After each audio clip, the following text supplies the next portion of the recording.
അനേകായിരങ്ങളിൽ നിന്ന് വ്യക്തിപരമായി എന്ന പേര് ചൊല്ലി വിളിച്ച എൻ്റെ നല്ല ദൈവം,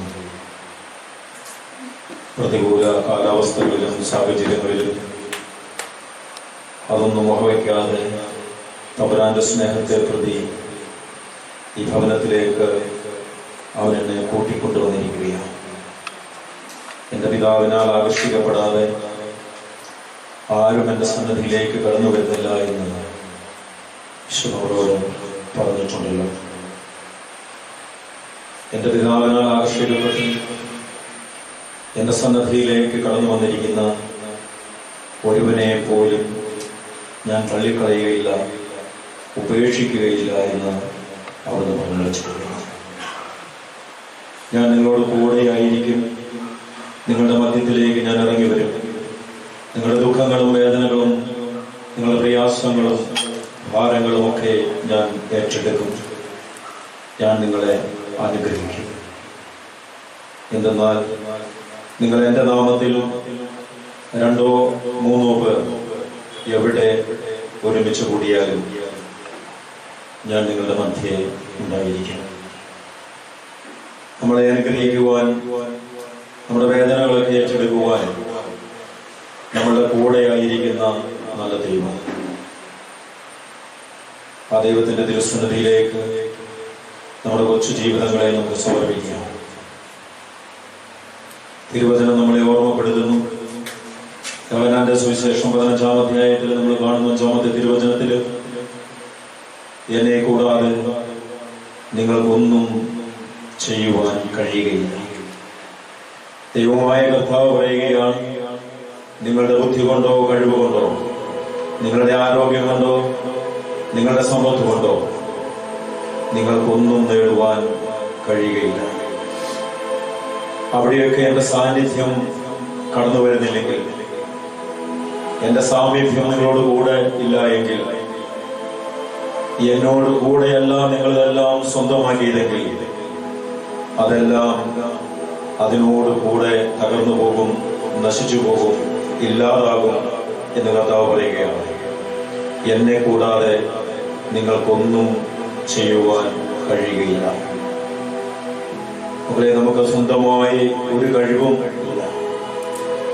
സർവശക്തനായ ദൈവം, ഇന്നും ജീവിക്കുന്നവനായ കർത്താവ്, അവൻ പറയുന്നത്, മക്കളെ, ഞാൻ സർവമധ്യരുടെയും ദൈവമാണ്, ദൈവമായ കർത്താവാണ്. എനിക്ക് എന്തെങ്കിലും അസാധ്യമായി ഉണ്ടോ? നീ എന്തിനാകുലപ്പെടുന്നു? നീ എന്തിനു ദുഃഖിച്ച് തളർന്ന് ഇരിക്കുന്നു? തകർന്നമായി ഉണ്ടോ? നീ എന്തിനാകുലപ്പെടുന്നു? നീ എന്തിനു ദുഃഖിച്ച് തളർന്ന് ഇരിക്കുന്നു? തകർന്നവനെ പോലെ നിന്റെ ജീവിതം ആകുലതകളിലേക്ക്, ഉത്കണ്ഠകളിലേക്ക്, അസ്വസ്ഥതകളിലേക്ക് എന്തിനാണ് നീ തള്ളിവിടുന്നത്? ഞാൻ നിന്റെ കൂടെയില്ലേ? നിനക്കായി ഞാൻ ഇന്നും പ്രവർത്തിക്കുകയില്ല. നിന്റെ ദൈവമായ കർത്താവ് നിന്റെ വലത് കരം പിടിച്ചിരിക്കുകയാണ്. അതുകൊണ്ട് അവൻ നമ്മളോട് നിന്റെ വലത് കരം പിടിച്ചിരിക്കുകയാണ്. അതുകൊണ്ട് അവൻ നമ്മളോട് പറയുകയാണ്, പ്രിയമുള്ളവരെ, ഭയപ്പെടേണ്ട, ഞാൻ നിങ്ങളുടെ കൂടെ ഉണ്ട്. ഞാൻ നിങ്ങളുടെ കൂടെ ഉണ്ട്. കൂടെയുണ്ട് എന്ന് പറയുന്നവൻ ആ പറഞ്ഞിരിക്കുന്ന തന്റെ വാഗ്ദാനത്തിൽ വിശ്വസ്തനാണ്. അതവൻ നിറവേറ്റുക തന്നെ ചെയ്യും. ഒന്നു മാത്രം നിന്റെ ഭാഗത്തു നിന്ന് അവൻ ആഗ്രഹിക്കുന്നു. ഈ സമയങ്ങളിൽ നിന്റെ വിചാരങ്ങളും ചിന്തകളും പൂർണ്ണമായി അവനിലേക്ക് ഇട്ടുകൊള്ളുക. തിരുവചനം നമ്മളെ ഓർമ്മപ്പെടുത്തുന്നുണ്ട്. 55-ാം സങ്കീർത്തനം അതിന്റെ 22-ാമത്തെ തിരുവചനത്തിൽ നമ്മൾ കാണുന്നുണ്ട്, നിന്റെ ഭാരം നീ കർത്താവിനെ ഏൽപ്പിക്കുക. അവിടുന്ന് നിന്റെ കാര്യത്തിൽ ശ്രദ്ധാലുവാണ്. മറ്റാരേക്കാളും എന്നെ ശ്രദ്ധിക്കുന്ന ഒരു ദൈവം, സസൂക്ഷ്മം എന്നെ വീക്ഷിക്കുന്ന ഒരു ദൈവം, നിരന്തരം എന്നെ കണ്ടുകൊണ്ടിരിക്കുന്ന ഒരു ദൈവം എന്റെ കൂടെയുണ്ട് എന്ന് ഞാൻ ആദ്യമേ വിശ്വസിക്കണം. ആ സജീവ ദൈവത്തിന്റെ സാന്നിധ്യത്തിലാണ് ഇന്ന് ഞാനും നിങ്ങളും ആയിരിക്കുന്ന പ്രിയമുള്ളവരെ. അവൻ വാഗ്ദാനങ്ങളിൽ വിശ്വസ്തനാണ്. 145-ാം സങ്കീർത്തനത്തിൽ നമ്മൾ കാണുന്നുണ്ട്, കർത്താവ് വാഗ്ദാനങ്ങളിൽ വിശ്വസ്തനാണ്, പ്രവൃത്തികളിൽ കാരുണ്യവാനുമാണ്. അതെ, അവന്റെ കാരുണ്യം അവരൊരിക്കലും നമ്മിൽ നിന്ന് പിൻവലിക്കുകയില്ല. പിൻവലിച്ചിരുന്നുവെങ്കിൽ ഇന്ന് നമ്മളാരും ജീവനോടെ ഈ ഭൂമിയിൽ ഉണ്ടാകുമായിരുന്നില്ല. അത്രയേറെ കരുണ നമ്മുടെ മേൽ വർഷിക്കുന്ന ഒരു തമ്പുരാനാണ് നമ്മുടെ ദൈവം. നമ്മുടെ കഴിവുകൊണ്ടല്ല, നമ്മുടെ മിടുക്കുകൊണ്ടല്ല. റോമാലേഖനം 9-ാം അധ്യായത്തിന്റെ 16-ാം തിരുവചനത്തിൽ പറയുന്നു, മനുഷ്യന്റെ ആഗ്രഹമോ പ്രയത്നങ്ങളോ അല്ല. മനുഷ്യന്റെ ആഗ്രഹമോ പ്രയത്നങ്ങളോ അല്ല, ദൈവത്തിന്റെ നിസ്സീമമായ കരുണയാണ് നമ്മളെ ഇവിടെ നിർത്തിയിരിക്കുന്നത്. ഓരോ ദിവസവും നമ്മൾ വഴി നടത്തുന്നത് ആ വലിയ കാരുണ്യമാണ്, അവന്റെ ദയയാണ്. അതിന്റെ മുൻപിലാണ് നമ്മൾ ആയിരിക്കുന്നത്. നീ പൂർണ്ണമായിട്ട് വിശ്വസിക്കുക. ജീവിക്കുന്ന ദൈവം വാഗ്ദാനങ്ങളിൽ വിശ്വസ്തനായിരിക്കുന്നത് കൊണ്ട് ഈ സമയങ്ങളിൽ അവൻ നമ്മളെ ഏറ്റെടുക്കും, അവൻ നമ്മളെ അനുഗ്രഹിക്കും. പരിശുദ്ധ ദൈവമാതാവിനോട് ചേർന്ന്, സകല വിശുദ്ധരോടും മാലാഖമാരോടും ചേർന്ന് ദൈവമായ കർത്താവിനെ നമ്മൾ ആരാധിക്കുകയും സ്തുതിക്കുകയും ചെയ്യുമ്പോൾ ദൈവത്തിന്റെ അളവില്ലാത്ത, ഒരിക്കലും പറ്റിപ്പോകാത്ത നീരുറവാണ് പരിശുദ്ധാത്മാവാകുന്ന ആ ജീവജലം. ആ ജീവജലത്തിന്റെ അരുവി സ്വർഗത്തിൽ നിന്ന് പൊട്ടിപ്പുറപ്പെട്ട് യോഹന്നാൻ 7:37 പറയുന്നത് പോലെ അത് നമ്മുടെ ഹൃദയങ്ങളിലേക്ക്, നമ്മുടെ ജീവിതത്തിന്റെ സമസ്ത മേഖലകളിലേക്ക്, ശിരസ് മുതൽ പാദം വരെ ഒഴുകിയിറങ്ങുന്ന അനുഭവം. നീ ഒരു ദൈവ പൈതലായി ഈ ആലയത്തിൽ നിന്ന് നീ തിരിച്ചു പോകുന്ന അനുഭവം. ദൈവത്തിന്റെ എല്ലാ അനുഗ്രഹങ്ങളും ഹൃദയത്തിലേറിക്കൊണ്ട് ഏറ്റവും വലിയ പ്രത്യാശയോടെ ഈ സ്വഭവനങ്ങളിലേക്ക് മടങ്ങിപ്പോകുന്ന അനുഭവം വിശ്വസിച്ചാൽ നിനക്ക് ദർശിക്കുവാൻ, അത് സ്വന്തമാക്കുവാൻ കഴിയും. വിശ്വസിച്ചാൽ ജീവിക്കുന്ന ദൈവത്തിന്റെ മഹത്വം നീ ദർശിക്കും. 34-ാം സങ്കീർത്തനം 4-5 തിരുവചനങ്ങളിൽ നമ്മൾ കാണും, ജീവിക്കുന്ന ദൈവത്തിന്റെ മുഖത്തേക്ക് നോക്കുന്നവരെല്ലാം പ്രകാശമുള്ളവരായി എന്നാണ്. നീ ഏതെങ്കിലും അന്ധകാരത്തിന്റെ പിടിയിലാണോ? ലോകത്തിന്റെ ഏതെങ്കിലും ബന്ധനത്തിൽ നീ കുടുങ്ങിക്കിടക്കുന്നവനാണോ? നിന്നെ തന്നെ നിയന്ത്രിക്കുവാൻ, നിന്റെ നാവിനെ നിയന്ത്രിക്കുവാൻ, നിന്റെ കണ്ണിനെ നിയന്ത്രിക്കുവാൻ നിനക്ക് സാധിക്കുന്നില്ല. ഇതാ ദൈവമായ കർത്താവ് ഇന്ന് നമ്മളുടെ ജീവിതത്തിലേക്ക് ഇറങ്ങി വന്ന് നമ്മുടെ കണ്ണിനെ, നമ്മുടെ നാവിനെ, നമ്മുടെ ചിന്തകളെ, നമ്മുടെ വിചാരങ്ങളെ എല്ലാറ്റിനെയും അവൻ വിശുദ്ധീകരിക്കും. അവന്റെ ആത്മാവ്, പരിശുദ്ധാത്മാവ്, സ്വർഗത്തിന്റെ അഗ്നി നിന്നെ ഇന്ന് തൊടുമ്പോൾ സർവാംഗം നീ ശുദ്ധിയുള്ളവനായി, ശുദ്ധിമതിയായി നീ മാറ്റപ്പെടും. ദൈവം ആഗ്രഹിക്കുന്നത് അതാണ്. ഹൃദയ പരമാർത്ഥതയോടെ അവിടുന്ന് വിളിച്ചപേക്ഷിക്കുന്നവർ അതെ അവിടുത്തെ പരിശുദ്ധി ദർശിക്കും. അവിടുത്തെ പരിശുദ്ധി അത് ഹൃദയത്തിലേക്ക് ഏറ്റെടുക്കും. അതുകൊണ്ട് ഈ സമയം നമ്മുടെ ജീവിതത്തെ പൂർണ്ണമായും അവന്റെ കരങ്ങളിലേക്കൊന്ന് സമർപ്പിക്കുക. നീ ആയിരിക്കുന്ന അവസ്ഥ എന്ത് തന്നെയാകട്ടെ, ഒരുപക്ഷെ ലോകത്തിന്റെ ഏതെങ്കിലും കെട്ടുപാടുകളിൽ കുടുങ്ങിക്കിടക്കുന്ന വ്യക്തിയായിരിക്കാം നീ.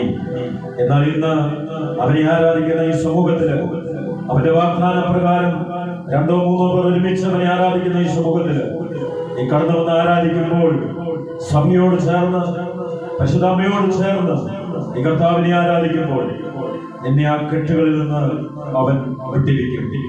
ഹല്ലേലൂയ, ഹല്ലേലൂയ, ഹല്ലേലൂയ, ഹല്ലേലൂയ,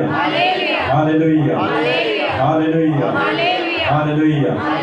വലതുകരം ഉയർത്തി കണ്ണുകളെ അടച്ച് ഇടതുകരം മാറോട് ചേർത്ത് വെച്ച് നമ്മുടെ ജീവിതത്തെ പൂർണ്ണമായും ദൈവമാതാവിന് ഫലമേൽപ്പിച്ചുകൊണ്ട് നമ്മൾ ഒന്നു ചേർന്ന് അപ്പന്റെ മക്കളെ പോലെ, സ്വർഗീയപ്പന്റെ മക്കളെ പോലെ ഒത്തൊരുമയോടെ, സ്നേഹത്തോടെ, ഐക്യത്തോടെ ജീവിക്കുന്ന ദൈവത്തെ നമ്മൾ അല്പനേരം ഒന്ന് സ്തുതിക്കുകയാണ്.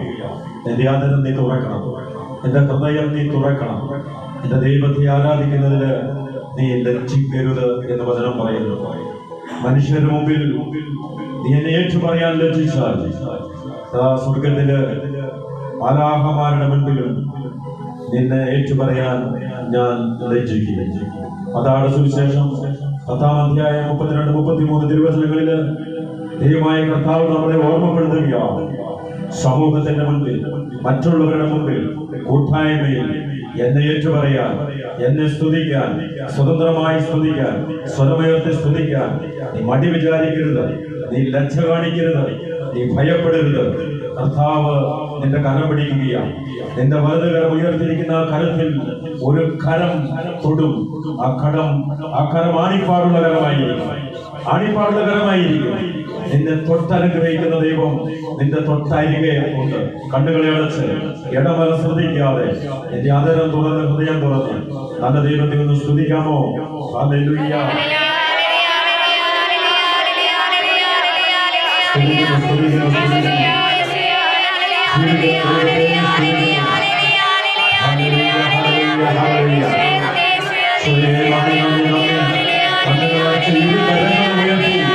യേശുവിന്റെ നാമത്തെ വിളിച്ച് സ്തുതിക്കുന്നു.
അമ്മയോട് ചേർന്ന് പ്രാർത്ഥിക്കാം.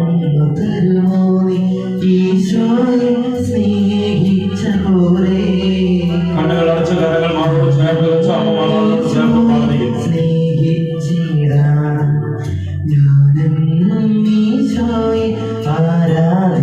ഈശോയെ ആരാധിക്കുവാനുള്ള കൃപ പരിശുദ്ധ അമ്മയുടെ മധ്യസ്ഥം വഴിയുന്നതാ നമ്മുടെ ജീവിതങ്ങളിലേക്ക് ഇതാ ദൈവമായ കർത്താവ് ചൊല്ലുകയാണ്. അമ്മ സ്നേഹിച്ചതുപോലെ, അമ്മയെ ആരാധിച്ചതുപോലെ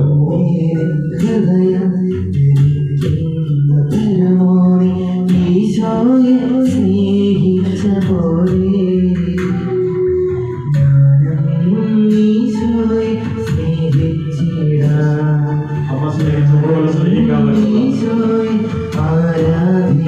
അമ്മയെ ആരാധിച്ചതുപോലെ ആരാധിക്കാൻ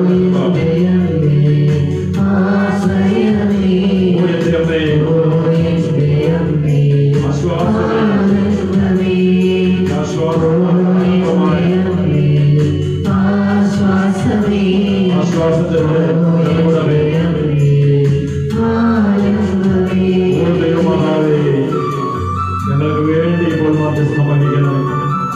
കാനാവിലെ കല്യാണ വീട്ടിൽ അമ്മ മധ്യസ്ഥയായിരുന്നതുപോലെ സമയമായിട്ടില്ല എന്ന് പറഞ്ഞിട്ട് പച്ചവെള്ളത്തെ എഴുതിച്ചാക്കിക്കൊണ്ട് ആ കുടുംബത്തെ വലിയ റഹ്മാനത്തിൽ നിന്ന് മഹാന്മാനഹാനിയിൽ നിന്ന് വീട്ടെടുത്ത കർത്താവിന് ഞങ്ങളുടെ ജീവിതത്തിലും കുടുംബത്തിൽ ഇടപെടുവാൻ അമ്മ പ്രാർത്ഥിക്കണമേ. നിങ്ങൾ യാചിക്കുന്നു വേറെ മാധ്യസ്ഥ ഞങ്ങളോട് കൂടെ ആയിരിക്കണമേ.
Amen.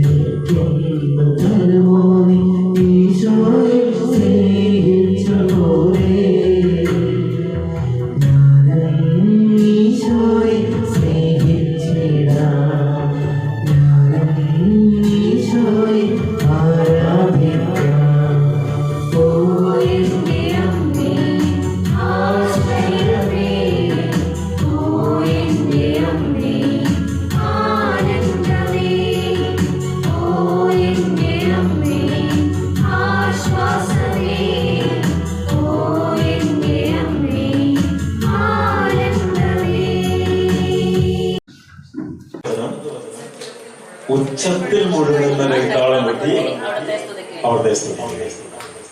ആ വചനം ഒന്ന് അനുസരിക്കാമോ?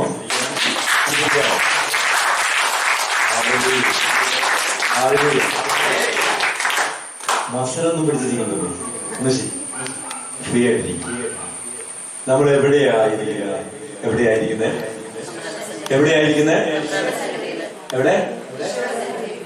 കടത്തേത്തെ പൂജ കുഞ്ഞന്റെ വീട്ടിലെ എവിടെയായിരിക്കുന്നത്? 2 3 പേരുടെ നാമത്തിൽ. അത് വിശ്വസിക്കുന്നുണ്ടോ? അത് വിശ്വസിക്കുന്ന എത്ര പേരുണ്ട്? ആ വചനം വിശ്വസിക്കുന്ന എത്ര പേരുണ്ട്? അങ്ങനെയാണ് ഇങ്ങനെ എഴുതാൻ മതി. ജീവിക്കുന്ന ദൈവം ഇതാ എന്റെ മധ്യത്തിലേക്ക്, നമ്മുടെ കൂട്ടായ്മയിലേക്ക് ഇറങ്ങി വന്നിട്ടുണ്ടെന്ന് നമ്മൾ വിശ്വസിക്കുന്നു. നമ്മുടെ പ്രശ്നം എന്താണെന്ന് അറിയാമോ? നമ്മുടെ പ്രശ്നം എന്താ? ഈ മകൾക്ക് 2 സീറ്റ് കൊടുക്കുക. ബാങ്കിലേക്ക് പോകാൻ. നമ്മുടെ പ്രശ്നം എന്താ? നമുക്ക് വചനമൊക്കെ അറിയാം, വിശ്വസിക്കുന്നുണ്ട്, പക്ഷേ ആ വചനത്തിലേക്ക് നമ്മളെ സമർപ്പിക്കുന്നില്ല. മനസ്സിലായോ? നമ്മളൊക്കെ അറിയാം. നമ്മുടെ പ്രശ്നം അതാണ്. പ്രധാനപ്പെട്ട നമ്മുടെ വിഷയം അതാണ്. വചനം ലിറ്ററലി ഇങ്ങനെ എഴുതി വെച്ചിരിക്കുന്നു, നമ്മൾ വായിക്കുന്നു, മനസ്സിലാക്കുന്നു. കർത്താവ് ഇതാ നമ്മുടെ മധ്യമുണ്ട്, കൂട്ടായ്മയുടെ മധ്യമുണ്ട് നമ്മൾ വിശ്വസിക്കുന്നു. കർത്താവ് നമ്മുടെ കൂട്ടായ്മയുടെ മധ്യത്തിലുണ്ടെങ്കിൽ ഒരൊറ്റ മുഖം പോലും മ്ലാനമായിട്ടിരിക്കില്ല. ഹല്ലേലൂയ, ഹല്ലേലൂയ, ഹല്ലേലൂയ, ഹല്ലേലൂയ. യേശുവേ നന്ദി. യേശു ഒന്ന് പ്രത്യേകം പറയാൻ പറഞ്ഞൊരു വചനം വചനടിക്കുന്നത്. അതിനെയാണ് അവിടുത്തെ അനുഗ്രഹം ജനത്തിനു മേൽ ഉണ്ടാകുമാറാകട്ടെ.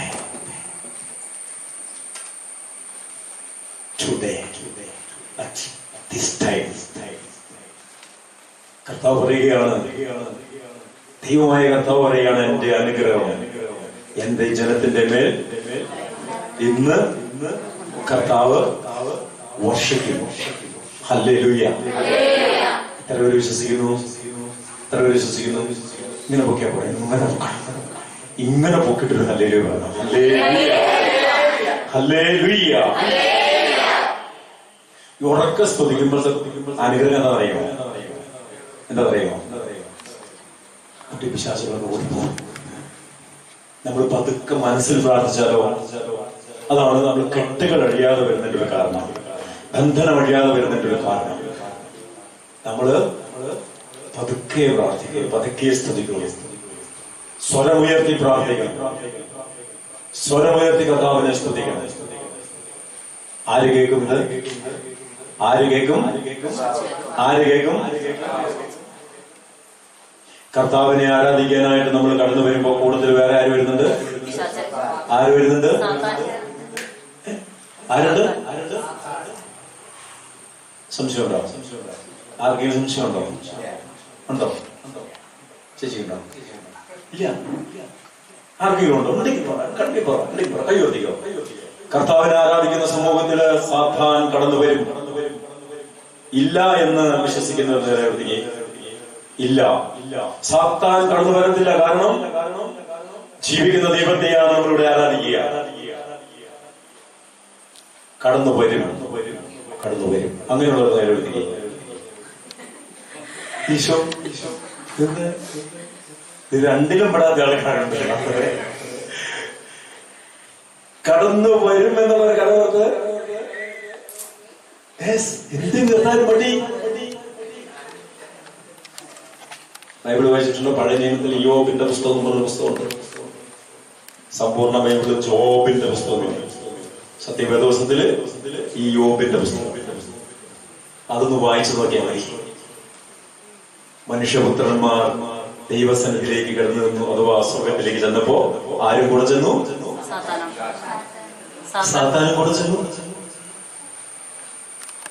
കർത്താവ് സാത്താനെ നോക്കിയിട്ട്, സാത്താനെ നീ ദൂരെ പോവുക. മത്തായി 4:10 ഈശോ പറയുന്നില്ലേ, സാത്താനെ നീ ദൂരെ പോവുക. പറഞ്ഞോ? ദൈവമായ സാത്താനെ, നീ എവിടെ നിന്ന് വരുന്നു?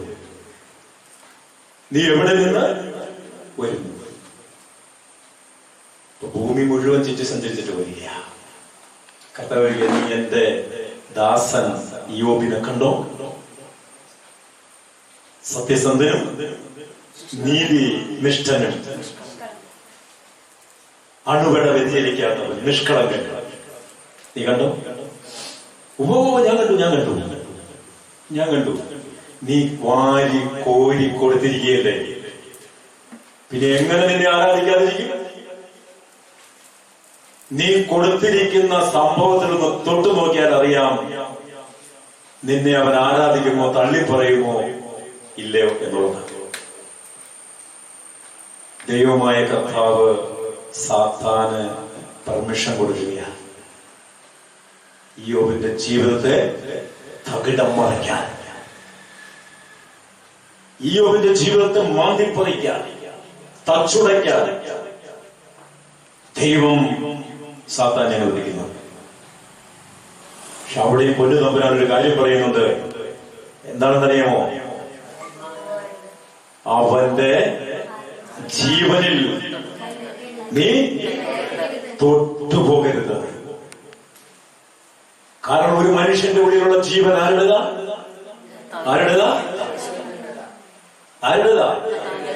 എന്നെ പറയേണ്ട മടി. ആരുടെ ജീവന എന്നിൽ തുടിക്കുന്നത്? ദൈവത്തിന്റെ ജീവനല്ലേ. ഉൽപ്പത്തി പുസ്തകം നമ്മൾ കാണുന്നില്ലേ? മണ്ണുകൊണ്ട് മനുഷ്യനെ മെടഞ്ഞു, എന്നിട്ട് എന്ത് ചെയ്തു? അവന്റെ നാസാരന്ധരങ്ങളിലേക്ക് ദൈവം നിശ്വസിച്ചു, അഥവാ ഊതി. ദൈവത്തിന്റെ ജീവൻ അഥവാ ദൈവത്തിന്റെ ആത്മാവ് ആ മൺകുടീരമായിരുന്ന ആ സ്റ്റാച്ചുവിലേക്ക് ഇറങ്ങി. അത് ജീവനുള്ളതായി മാറി. ഹല്ലേലൂയ, ഹല്ലേലൂയ. അതുകൊണ്ട് ജീവന്റെ മേൽ അധികാരവും അവകാശവും ആർക്കാണ്? ദൈവത്തിനാണ്. ഹല്ലേലൂയ. അതുകൊണ്ടാണ് നിന്റെ ജീവൻ നീ കരുക്കു കുത്തിക്കളയരുത് എന്ന് ബൈബിൾ പഠിപ്പിക്കുക. ആത്മഹത്യ പാപമായിട്ട് മാറുന്നെങ്ങനെ? ദൈവം നിക്ഷേപിച്ച ജീവിതം, ജീവൻ, അത് സ്വന്തം ചില തീരുമാനങ്ങളുടെ വെളിച്ചത്തിൽ എന്ത് ചെയ്യും? നശിപ്പിക്കും. അതുകൊണ്ടാണ് ആത്മഹത്യ മഹാപരാധമായി സഭ പഠിപ്പിക്കുന്നത്. ഹല്ലേലൂയ, ഹല്ലേലൂയ, ഹല്ലേലൂയ. എന്താ നമ്മൾ കണ്ടേ?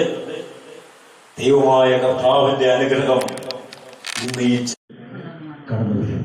ഹല്ലേലൂയ. ഇതൊരു അത്ഭുതം പോലെ എനിക്ക് തോന്നി വചനം കിട്ടിയപ്പോ. സങ്കീർത്തനം 3:8. ഹല്ലേലൂയ, ഹല്ലേലൂയ, ഹല്ലേലൂയ, ഹല്ലേലൂയ. ഇതിന്റെ പിന്നിൽ വേറൊരു കാര്യമുണ്ട്. 3 ദിവസം മുമ്പ് തല്ലിപ്പിരിയാനിരുന്ന ഒരു ഫാമിലി, തൽക്കാലം അത്ര അറിയാൻ മതി, അവര് വീട്ടിൽ വരികയാണ്. തല്ലിപ്പിരിയുന്നതിന് തൊട്ട് മുമ്പ് നമ്മൾ പ്രാർത്ഥിച്ച് ഒരുങ്ങി സംസാരിക്കാനായിട്ട് അവരോട് വരാൻ പറഞ്ഞു. അങ്ങനെ അവർ വന്ന് ശക്തമായിട്ട് മാതാവിന്റെ വിമലത്തിലേക്ക് അവർ സമർപ്പിച്ച് നമ്മൾ കൊന്തയൊക്കെ ചൊല്ലി പ്രാർത്ഥിച്ച് ഈ വചനപ്പെട്ടി, എൻ്റെ വീട്ടിലിരിക്കുന്ന വചനപ്പെട്ടിയിൽ ഒരു 4-5 വചനപ്പെട്ടി ഒരുമിച്ച് പൊട്ടിച്ചിട്ടുണ്ട്. ആ വചനപ്പെട്ടി ടേബിളിന്റെ മുകളിലേക്ക് കമ്പി ഇട്ടിട്ട് നിരത്തിയിട്ടു. എന്നിട്ട് പറഞ്ഞു, അതിൽ നിന്ന് ചികഞ്ഞ് ഒരു വചനം എടുക്കാൻ ചേച്ചിയോട് പറഞ്ഞു. കണ്ണടച്ച്. അപ്പൊ കണ്ണടച്ച് കൈ ഇങ്ങനെ നീട്ടി കൊണ്ടുപോയി ഇങ്ങനെ ചെകഞ്ഞ് അതിൽ നിന്ന് വചനം എടുത്തപ്പോ 2 വചനം കയ്യിൽ വന്നു. കണ്ണടച്ചുകൊണ്ട് തന്നെ ഒരു വചനം പുള്ളി കയറ്റി താഴേക്കിട്ട് ഒരു വചനം മുറുകെ പിടിച്ചു. ചേട്ടനോടും പറഞ്ഞു, ചെകഞ്ഞ് ഒരു വചനം എടുക്കാൻ പറഞ്ഞു. ചേട്ടനും വചനം എടുത്തു. 2 വചനം കൂടി എന്റെ കയ്യിലേക്ക് തന്നു. ആ വചനം ഇപ്പോ നമ്മൾ വായിച്ച തിരുവചനമാണ്. 3-ാം സങ്കീർത്തനം 8-ാമത്തെ തിരുവചനം. അതിങ്ങനെയാണ്: വിമോചനം കർത്താവിൽ നിന്നാണ്. Hallelujah, hallelujah. അതിന്റെ 2-ാമത്തെ ഭാഗമാണ് ഇപ്പോ ഇതായിരിക്കും ഇവിടെ കിട്ടിയ വചനം. 3:8 തന്നെ 2-ാമത്തെ ഭാഗം എന്താണ്? അവിടുത്തെ അനുഗ്രഹം അങ്ങയുടെ ജനത്തിന്റെ മേൽ ഉണ്ടാകുമാറാകട്ടെ. ഹല്ലേലൂയ, ഹല്ലേലൂയ, ഹല്ലേലൂയ. എന്താ വചനം? വിമോചനം വിമോചനം കർത്താവിൽ നിന്നാണ്, മനുഷ്യരിൽ നിന്നല്ല, മറ്റേതെങ്കിലും സാഹചര്യങ്ങളിൽ നിന്നല്ല. അതുകൊണ്ടാണ് നമ്മൾ പറയുന്നത് മറ്റൊരു സാഹചര്യങ്ങളിൽ നമ്മൾ അമിതമായി ആശ്രയിക്കരുത്. ആശ്രയിച്ചാൽ ഏത് മേഖലയിൽ നമ്മൾ അമിതമായിട്ട് ആശ്രയിക്കുന്നു ആ മേഖല നമ്മളെ തളർത്തിക്കളയും, തകർത്തുകളയും. Hallelujah, hallelujah.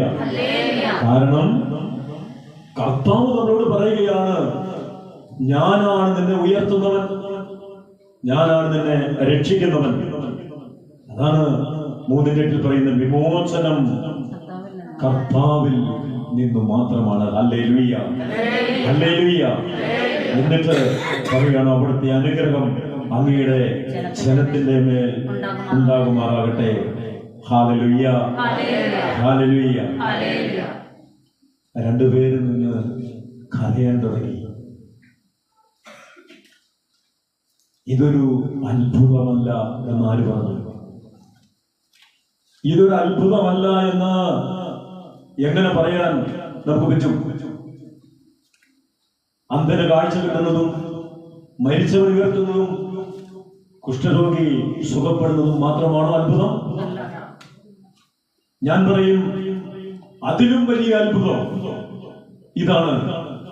ജീവിക്കുന്ന ദൈവം വചനമായിട്ട് ഇറങ്ങി വന്ന നിമിഷം. ഹല്ലേലൂയ, ഹല്ലേലൂയ, ഹല്ലേലൂയ. മറ്റേത് അത്ഭുതങ്ങളും നമുക്കറിയാം. മരിച്ചു 4 ദിവസം കഴിഞ്ഞ ലാസർ കർത്താവ് ഉയർപ്പിച്ചു. ഈ ലാസർ പിന്നെ മരിച്ചില്ലേ? മരിച്ചില്ലേ? മരിച്ചു. അത്ഭുതത്തോടെ തീർന്നില്ലേ? പ്രാർത്ഥിച്ചു, രോഗം മാറി. വേറൊരു രോഗം വരാൻ പാടില്ലെന്നുണ്ടോ? ഉണ്ടോ? അത് വന്നാൽ ചിലപ്പോൾ നമ്മളെ കൊണ്ടായിരിക്കും പോകാൻ. അവിടെ തീർന്നു അത്ഭുതം. ഒപ്പം പ്രാർത്ഥന, ഒപ്പം ആരാധനയും കൂട്ടായ്മയും ഒക്കെ അവിടെ തീർന്നു. എന്നാൽ മാറ്റമില്ലാത്ത കർത്താവിന്റെ വചനം മത്തായി 24:35 ആകാശവും ഭൂമിയും മാറ്റപ്പെടും, എന്നാൽ എന്റെ വചനങ്ങൾ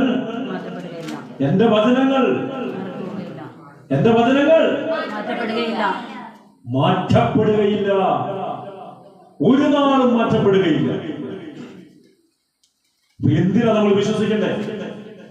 അടയാളങ്ങളിലും അത്ഭുതങ്ങളിലും വിശ്വസിക്കണോ? അത് മാറ്റമില്ലാത്ത ദൈവത്തിന്റെ വചനത്തിൽ വിശ്വസിക്കണോ? എന്തിനാ നമ്മൾ വിശ്വസിക്കണ്ടേ? ഹല്ലേലൂയ. എന്തിനാ വിശ്വസിക്കണ്ടേ? ഇവിടെ എഴുതി വെച്ചിരിക്കുന്നു. ഒന്ന് വായിച്ചത്.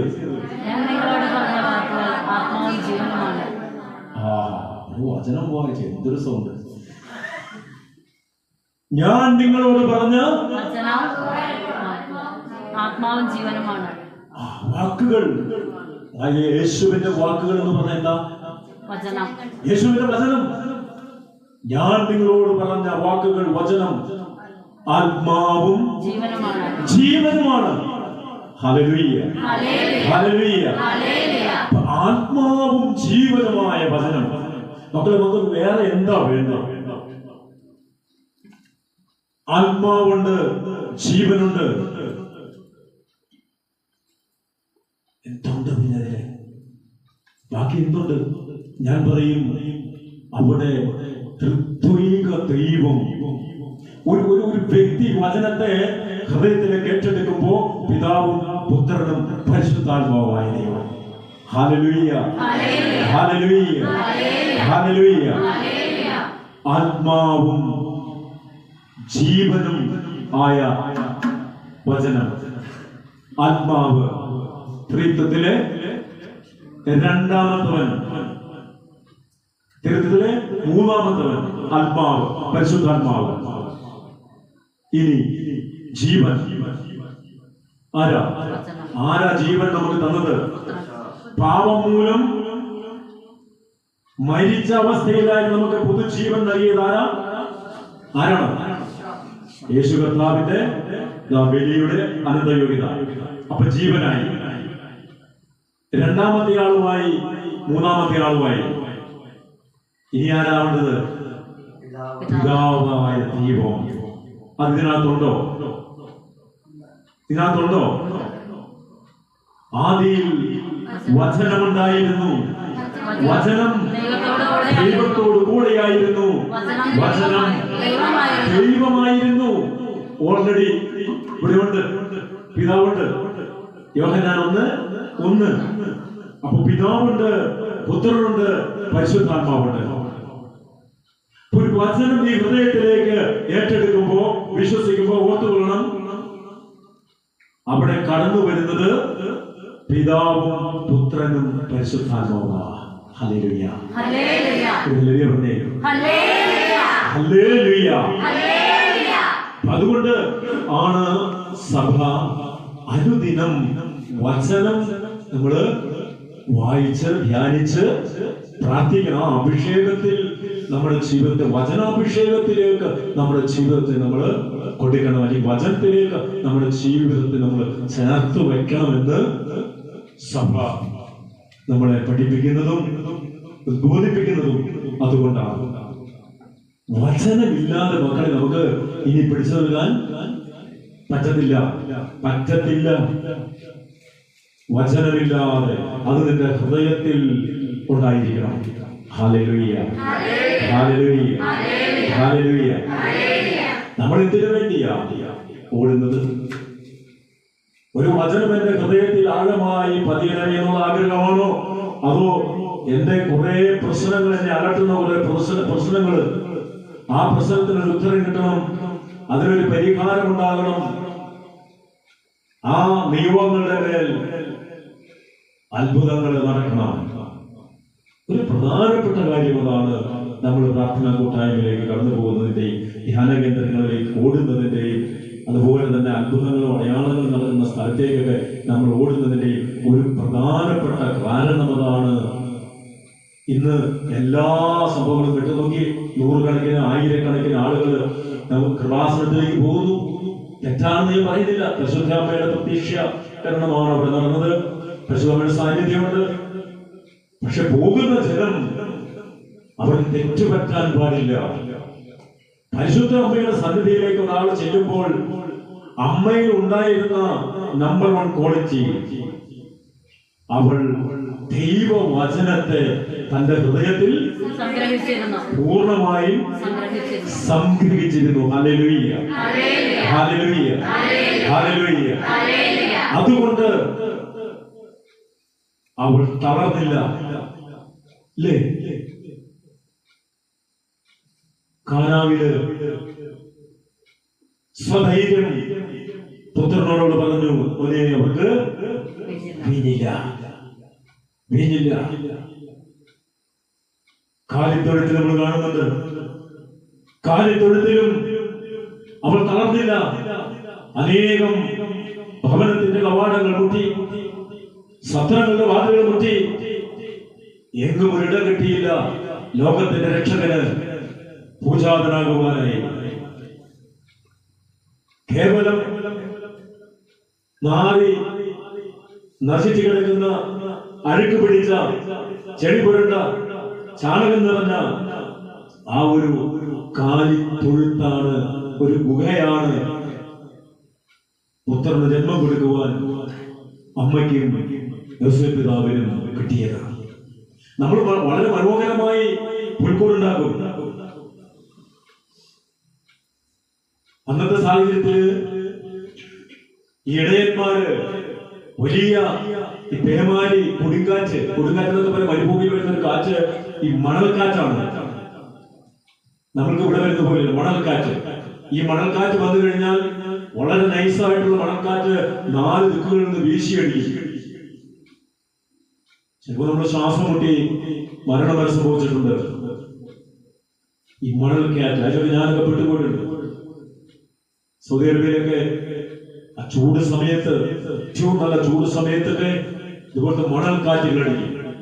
നിമിഷ നേരം കൊണ്ട് ഒരു വലിയ മല കുന്ന് 5 മിനിറ്റ് കൊണ്ട് 1/2 കിലോമീറ്റർ 1 കിലോമീറ്റർ അകലെ പോയി പുതിയൊരു കുന്നായി മാറി. റെഡ് സാൻഡ് ആണ്. നമ്മുടെ കണ്ണിലിട്ടാൽ കരിവേൽക്കോന്ന് വെച്ചാൽ കരിവേൽക്കും, അത്രേ ഉള്ളൂ. വളരെ നൈസായിട്ടുള്ള മണല്. അത് മറ്റൊരു സ്ഥലത്ത് ഫോം ചെയ്യപ്പെടും. അത്ര ശക്തമാണ് കാറ്റ്. ചുള്ളിക്കാറ്റ് പോലും കറങ്ങി കൊണ്ടുന്നത് വേറൊരു സ്ഥലത്ത് സ്ഥാപിക്കും. അതിൽ നിന്ന് രക്ഷപ്പെടാൻ വേണ്ടി ഇതുപോലെ ചെറിയ ഗുഹാമുഖങ്ങളിലേക്ക് തന്റെ ആടുകൾ ഓടിച്ചു കയറ്റും ഇടയന്മാരെ. അവിടെയാണ് ശരീരം കൊടുത്തില്ല. പരാതികളില്ല, പരിഭവങ്ങളില്ല, ആവലാതികളില്ല.